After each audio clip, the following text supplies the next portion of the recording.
Hello, great day. I'm Pocholo de Leon Gonzalez, also known as the Voice Master, and this is my insomnia story. It's already 4:44 and I can't sleep. Actually, nakatulog ako pero 2 to 3 hours lang. But I've been suffering from insomnia and anxiety since actually nagsimula ito November 2023. And now, for the past week, ito na yung worst of the worst ko. Kasi hindi ako makatulog. Kahapon, nag-take lang ako ng isang pill. Montelukast.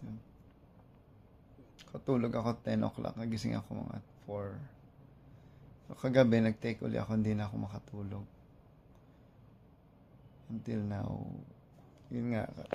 Sobrang pinilit ko lang kaninang matulog na mga 4:12 siguro yun.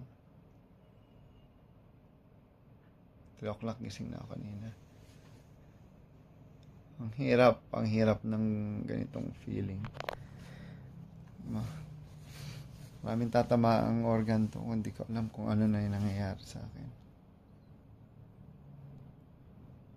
Anxiety, depression, and stress will kill people talaga. I don't know hanggang kailan na ako ganito. Been praying, I've been meditating. Walang effect. Inaantok ako pero hindi ako makatulog. Hikab ako ng hikab. Pero hindi ko alam kung bakit hindi ako makatulog. Lord, tulungan mo ako.